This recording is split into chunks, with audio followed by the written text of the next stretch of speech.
నేను వచ్చినా రాకపోయినా ఎన్నికల్లో మేము అండగా ఉంటామని మీ నిజాయితీ నిరూపించారు.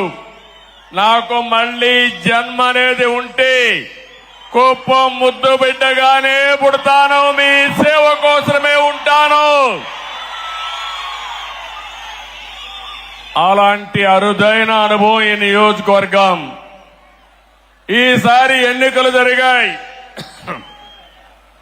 164 మంది ఎమ్మెల్యేలు గెలిపించారు. వైఎస్ఆర్ కాంగ్రెస్ పార్టీని చిత్తుగా ఓడించారు. 11 సీట్లే గెలిచారు. అంటే ప్రజాస్వామ్యంలో ఎవరైనా సరే విర్ర వీగితే ఇదే గతి పడుతుందని ప్రజలు నిరూపించారని చెప్పి నేను మీ అందరికీ తెలియజేస్తున్నా. ఎట్టు చేద్దాం? కాసేపు వెయిట్ చేద్దామా?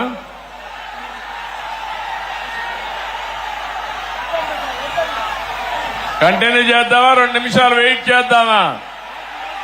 ఓకే.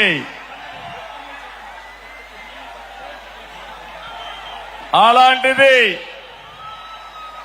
మొన్న జరిగిన ఎన్నికల్లో ఒక హిస్టారికల్ ఎన్నికలు జరిగాయి.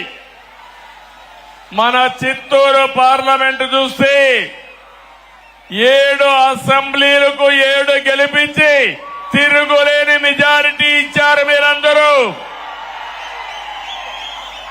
రాష్ట్రంలో 25 పార్లమెంట్లో 20 పార్లమెంట్లో 7కు 7 గెలిపించారంటే ఇది ఒక చరిత్ర. 25 పార్లమెంట్లకి 21 పార్లమెంట్లు గెలిపించారు. ఈ రోజు మీరందరూ ఒకసారి ఆలోచిస్తే ఈ యొక్క వైఎస్ఆర్ కాంగ్రెస్ పార్టీ ఒక అరాచక పార్టీ. అలాంటి పార్టీని ఇంటికి పంపించడానికి తెలుగుదేశం, జనసేన, బీజేపీ జట్టు కట్టాం. 4 పార్టీలు కలిసి పోరాడాం. ఎన్డీఏలో భాగస్వాములయ్యాం. అందుకే ఈ ఎన్నిక ఒక హిస్టారికల్ ఎన్నిక అని చెప్పి కూడా నేను మీకు తెలియజేస్తున్నా. ఇంకో పక్క ఈ ఎన్నిక ద్వారా రాష్ట్ర ప్రజల యొక్క భవిష్యత్తుని తీరగా రాయబోతున్నామని మరొక్కసారి మీకు విజ్ఞప్తి చేస్తున్నాను. ఎప్పుడు కూడా నా రాజకీయానికి కుప్పం నియోజకవర్గం ఒక ప్రయోగశాల.